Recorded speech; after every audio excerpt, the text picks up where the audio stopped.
नमस्कार दोस्तों, जेके study with motivation पर आपका हार्दिक स्वागत है। आज का मोटिवेशनल विचार है कि जब तक आप जीत नहीं जाते तब तक किसी को आपकी कहानी में कोई इंटरेस्ट नहीं होगा, तो पहले दुनिया को जीत कर दिखाओ। इन्हीं विचारों के साथ हम हमारे टॉपिक की ओर बढ़ते हैं। कल के वीडियो में जो बीजे व्यंजक पार्ट 2 था, लास्ट में हमने बात की थी कि घरों में रोशनदान क्यों बनाए जाते हैं।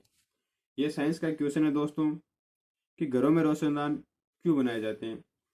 तो इसका कारण मुख्य ये है कि घरों में रोशनदान बनाने के स्पेशल कारण कि घरों में हवा की दो प्रकार की स्थितियां बनती है, एक तो गर्म हवा और एक ठंडी हवा। गर्म हवा हल्की होती है और ठंडी हवा भारी होती है। दोनों एक दूसरे की अपेक्षा है ये। तो गर्म हवा हल्की होने से ऊपर उड़ जाती है और ठंडी हवा भारी होने से नीचे रहती है। जब गर्म हवा हल्की होकर ऊपर उठती है और बाहर जाती है, तो उसी का स्थान लेने से खिड़कियों से ठंडी हवा अंदर प्रवेश कर जाती है। तो ये जो गर्म हवा बाहर निकलती है वह रोशनदान से निकलती है, और जो ठंडी हवा अंदर प्रवेश करती है वह खिड़कियों से प्रवेश करती है। और दोस्तों, रूम का टेम्परेचर, कमरे का तापमान सामान्य बना रहता है, इसीलिए घरों में रोशनदान बनाए जाते हैं और बनाने जरूरी भी होते हैं। अब देखिए दोस्तों, हम हमारे गणित के टॉपिक बीजीय व्यंजकों की ओर बढ़ते हैं और आज हम अध्ययन करेंगे बीजीय व्यंजकों के गुणा व भाग के बारे में। कल दोस्तों हमने अध्ययन किया था बीजीय व्यंजकों के बाकी घटाव के बारे में। तो पहले वीडियो में हमने योग की बात की और पार्ट 2 में हमने बाकी की बात की। आज हम गुणा की बात करेंगे और कोशिश करेंगे कि भाग भी हम साथ ही पढ़ लें। तो देखिए दोस्तों, गुणा में हम किस प्रकार क्वेश्चनों को हल करते हैं। तो कोई भी बीजीय व्यंजक का क्वेश्चन हो, उसको हल करने के लिए पहले हमें चर और अचर राशियों के बारे में जानकारी होनी चाहिए। तो यहाँ पर एक उदाहरण लेते हैं, जैसे 8x है। तो 8x में 8 तो अचर है और x क्या है, चर राशि है। ये आपको पता ही है और पहले वीडियो में हमने स्पेशली बात भी की थी। अब दोस्तों, बीजीय व्यंजकों के गुणा, बीजीय व्यंजकों के गुणा में योग और घटाव इन दोनों से सरल होते हैं बीजीय व्यंजकों के गुणा। देखिए कैसे सरल होते हैं बीजीय व्यंजकों के गुणा के योग और घटाव में हमें चर और अचर राशियों की ओर ध्यान देना होता था। और चर राशियों में स्पेशली जहाँ पर योग होता है या घटाव होता है, चर राशियाँ समान होनी चाहिए थी, मगर गुणा में वैसी कोई बात नहीं है। जो भी चर राशियाँ हो वो सब आपस में गुणा हो ही जाती है। तो देखिए, ये हमारा एक उदाहरण है कि एक पदीय बीजीय व्यंजकों का गुणा, एक पदीय बीजीय व्यंजकों का गुणा, इनको देखिए हम किस प्रकार हल करते हैं। तो हम एक एक पद लेते हैं। एक पदीय बीजीय व्यंजक ये 8x है और दूसरा 7x है। ये दोनों एक पदीय है। अब देखिए दोस्तों, गुणा में बहुत आसानी है और गुणा करना हम अच्छी तरह से जानते हैं, तो वही गुणा है। तो 8 × 7 और 2 बार x है, यहाँ पर x है और यहाँ पर x है, तो x गुणा x हो गया और 56x² हमारा आंसर आ गया। तो यहाँ पर x² 2x और वो भी क्या है, गुणा में। अगर हम घात पढ़ते हैं तो क्या करते हैं, x हो या y हो या a हो b हो, जो भी हो, हम यहाँ पर जो समान संख्या है उनकी क्या करते हैं, एक संख्या लिखते हैं और घात लगा देते हैं जितनी संख्या है। तो ये हमारा फाइनल आंसर हो गया 56x²। ये थी एक पदीय बीजीय व्यंजकों की बात। अब देखिए दोस्तों, द्विपदीय बीजीय व्यंजकों की हम बात करते हैं और इनको किस प्रकार हम हल करते हैं। तो देखिए दोस्तों, एक हम द्विपद ले रहे हैं, 2x + 3xy को गुणा करते हैं दूसरे बीजीय व्यंजक जो द्विपदीय है 3x × 2xy से। तो अब देखिए दोस्तों, दोनों द्विपदीय है तो दोनों में से एक कोष्टक को स्थायी रखते हैं और एक को बारी बारी से गुणा करते हैं। तो देखिए दोस्तों, हम इसको स्थायी रख लेते हैं और यहाँ पर इस कोष्टक से हम बारी बारी गुणा करते हैं। तो देखिए, गुणा करने पर हाँ, जितनी हो सके उतने मैं आसान तरीके से आपको अध्ययन करवाऊंगा। अगर आपको ऐसा लगे कि रिपीट करना है तो आप वीडियो को एक बार 2 बार रिपीट करें और गुणा को अच्छी तरह से समझें। अगर आपको लग रहा है फिर भी समझ में नहीं आ रहा हो तो हमें कमेंट करके ज़रूर बताएं, हम आपकी सहायता करेंगे। तो देखिए दोस्तों, ये 2x है, इस 2x को इस 3x से गुणा करते हैं तो 2x इंटू 3x। यहाँ पर प्लस का चिन्ह है तो गुणा में कोई चिन्ह चेंज होने वाले यहाँ पर नहीं है। और बाहर सभी प्लस के और सभी चिन्ह किसके, हमारे प्लस के चिन्ह का स्पेशली ध्यान रखना। तो दोस्तों, इस प्लस के स्थान पर ये प्लस आ गया और ये 2x है यहाँ पर रहा। तो इस 2x का इस 2x y के साथ हम गुणा करेंगे प्लस। अब इस दूसरे पद की बात करेंगे तो दूसरा पद है हमारा 3xy, इस 3xy का गुणा करेंगे 3x के साथ तो 3xy गुणा 3x है। इसी प्रकार आगे 3xy का गुणा 2xy के साथ करेंगे तो प्लस का चिन्ह लगाए और 3xy गुणा 2xy हो गया। अब देखिए दोस्तों, यहाँ पर दो प्रकार के चर हैं, x और y। अब इनका गुणा हम किस प्रकार करें तो देखिए, इस अगले जो स्टेप है इसमें बिल्कुल आसान तरीके से यहाँ पर हल करने की कोशिश करी है मैंने। तो देखिए दोस्तों, 2 गुणा 3, तो यहाँ पर 2 गुणा 3, 2 बार x है, ये x भी और ये x भी दोनों आपस में गुणा होंगे तो x गुणा x, प्लस का चिन्ह लगाया हमने। 2 गुणा 2, 2 गुणा 2, x गुणा xy है। यहाँ पर चर केवल x है और यहाँ पर xy है तो दोनों का गुणा कर दिया। यहाँ पर भी प्लस का चिन्ह आगे तो 3 गुणा 3, ये 3 और ये 3 आपस में गुणा हो गए और xy यहाँ पर चर है और यहाँ पर केवल x चर है तो xy गुणा x हो गया। इसी प्रकार प्लस का चिन्ह लगाया हमने और 3 गुणा 2 हो गए, 3 गुणा 2, यहाँ पर दोनों में समान चर है xy तो xy गुणा xy हो गया। अब देखिए दोस्तों, हम इस स्टेप का हल लिखते हैं और देखें 2 गुणा 3 तो 6x² हो गया। अब x² कैसे हुआ ये तो यहाँ पर हमने बात कर ली थी कि 2 बार गुणा में x है तो घात कितनी लगाएंगे 2, अगर 3 बार होते तो घात कितने लगाते 3, जितनी बार गुणा होते उतनी हम घात लगाते हैं। 2 को गुणा 2 से करने पर 4 और x 2 बार गुणा हुआ है तो x² गुणा y। अब देखिए दोस्तों, यहाँ पर ज़्यादा ध्यान देने की जरूरत नहीं है क्योंकि x y दोनों ही ऑलरेडी क्या है, गुणा में है। तो ये x का गुणा x के साथ x² आ गया और y आपस में यहाँ पर गुणा में लिख दिया गया है। प्लस 3 को 3 से गुणा करने पर 9 है और x गुणा x आने पर x² और यहाँ पर शेष क्या रहा y, जो y हमने लिख दिया है। प्लस 3 गुणा 2 6 आएंगे और यहाँ पर देखिए दोनों चर राशियाँ समान है xy और xy तो x² और y² आ गया। अब देखिए यहाँ पर दोस्तों वापस वही नियम है कि बीजीय व्यंजकों का योग। तो यहाँ पर जो राशियाँ चर राशियाँ समान है वो आपस में जुड़ जाएगी और जो समान नहीं है वो अलग अलग यहाँ पर प्लस के रूप में लिख दी जाएगी। तो देखिए दोस्तों, हमारा यह फाइनल आंसर होगा। क्या आंसर है कि यहाँ पर x² के समान कोई भी दूसरी चर राशि नहीं है। हाँ, यहाँ पर x² तो है मगर इनके साथ भी क्या है, y है। तो चर केवल एक पद में होना चाहिए और वो यहाँ पर एक पद तो है मगर साथ में क्या है, y गुणा में आए हैं, 2 चर है यहाँ पर।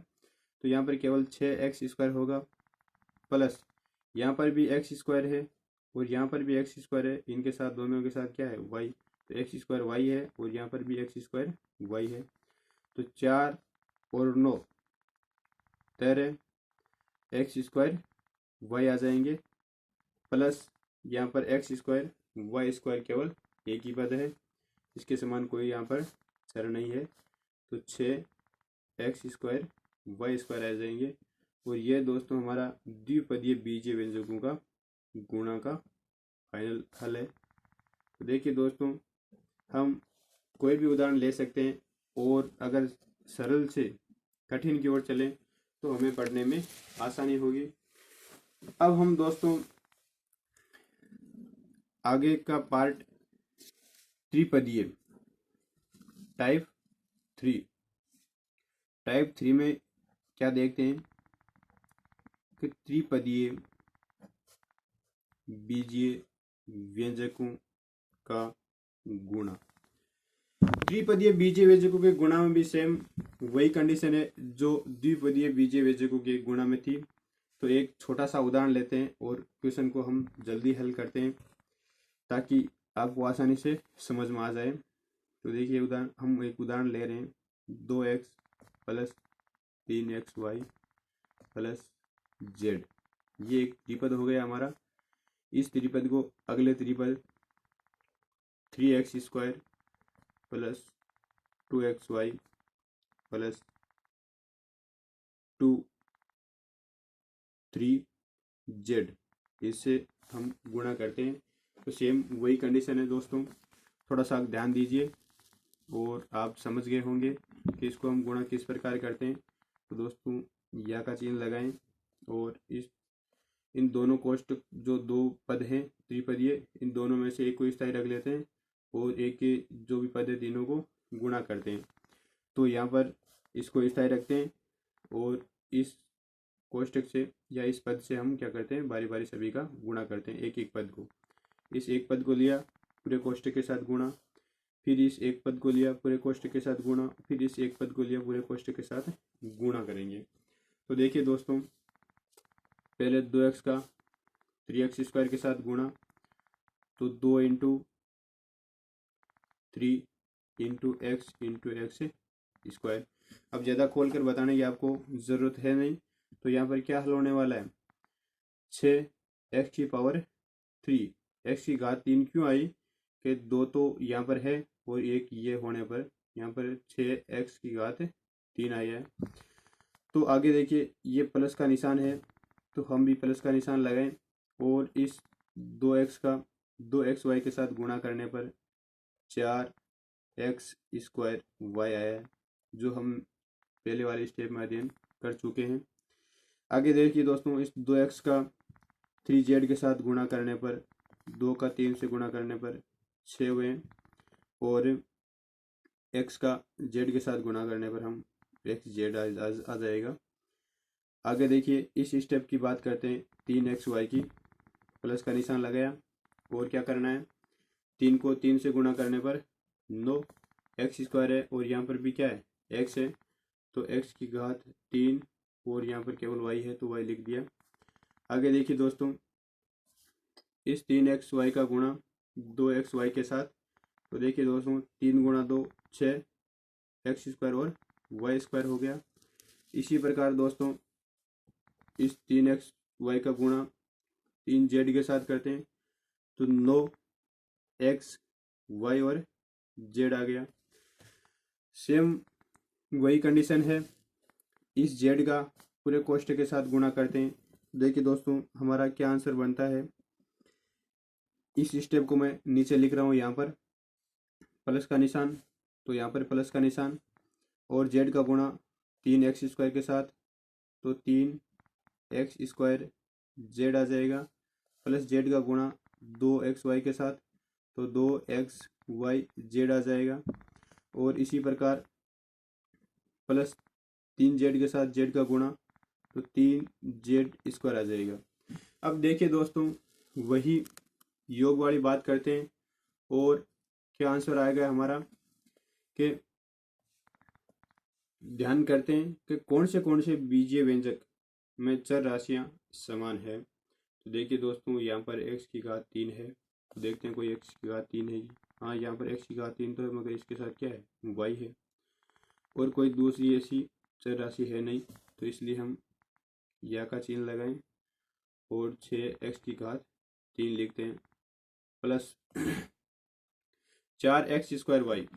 ऐसी चर राशि देखते हैं x स्क्वायर वाई, कोई भी x स्क्वायर आई नहीं है, तो 4x स्क्वायर वाई आएगा। अब देखिए दोस्तों प्लस यहाँ पर xz है, तो ऐसी कोई चर राशि है, देखते हैं हम एक्स जेड। हाँ, यहाँ पर एक्स स्क्वायर जेड है, तो कोई भी ऐसी चर राशि नहीं है, तो हम एक्स जेड सेम ही लिखते हैं। अब देखिए दोस्तों, ये हमारा 9x की क्यूब है, परंतु इसके साथ क्या है y, तो x की क्यूब y, ऐसी और कोई स्थिति नहीं है, तो 9x की क्यूब y हमारा आंसर आ जाएगा। प्लस यहाँ पर देखिए दोस्तों 6x स्क्वायर वाई स्क्वायर है, तो और देखते हैं एक्स स्क्वायर वाई स्क्वायर की कोई कंडीशन है क्या। एक्स स्क्वायर वाई स्क्वायर की कोई कंडीशन नहीं है, तो दोस्तों यहाँ पर हम 6x स्क्वायर वाई स्क्वायर लिख रहे हैं। अब देखिए दोस्तों आगे प्लस का निशान, 9xy z है, देखते हैं एक्स वाई जेड कोई है क्या। हाँ, यहाँ पर ये स्थिति बन रही है, जो सेम चर राशि हैं, तो 9 और 2 11, एक्स वाई और जेड आ गया। अब देखिए दोस्तों 3x स्क्वायर जेड है, तो सेम वही लिख रहे हैं, 3x स्क्वायर जेड। अब देखिए दोस्तों हमारे पीछे यहाँ पर ये रहा है केवल 3z स्क्वायर, और ऐसी कोई चर राशि नहीं है जिसमें क्या है जेड स्क्वायर आए, तो यहाँ पर केवल 3z स्क्वायर। तो ये हमारा फाइनल आंसर है। इसको दोस्तों ध्यान दीजिए कि जैसे ही हमने यहाँ पर गुणा किया है, क्या गुणा किया है कि त्रिपदीय बीजीय व्यंजकों का गुणा, तो इसमें ये हमारा फाइनल आंसर आया है। तो देखिए दोस्तों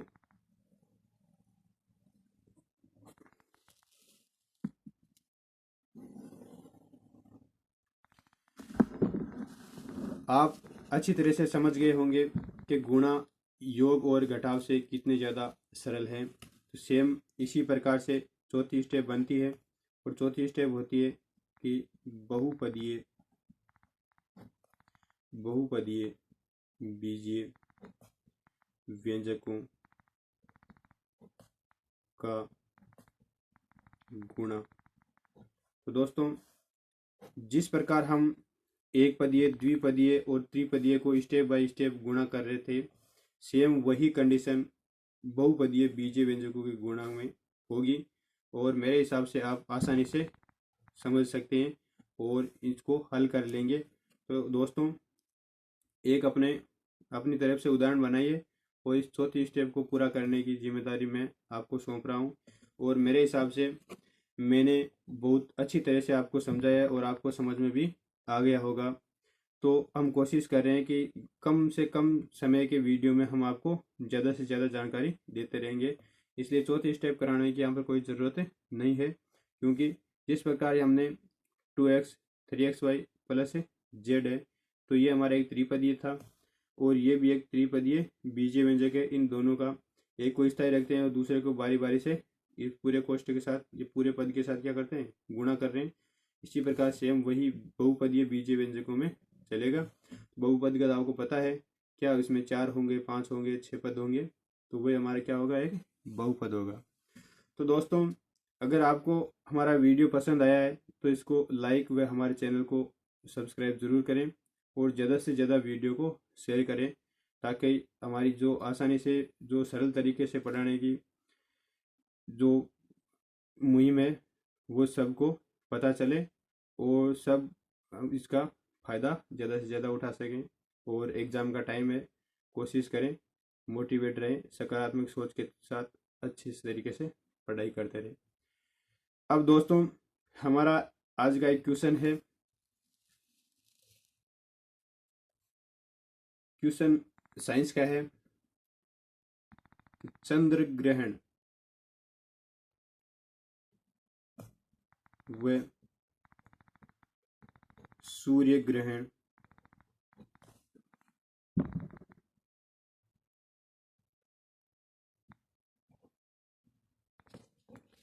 कौन सी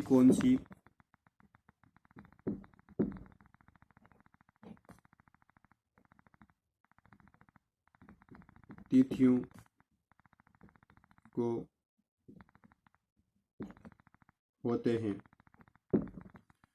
तो दोस्तों ये हमारा आज का क्वेश्चन है कि चंद्र ग्रहण व सूर्य ग्रहण कौन सी तिथियों को होते हैं।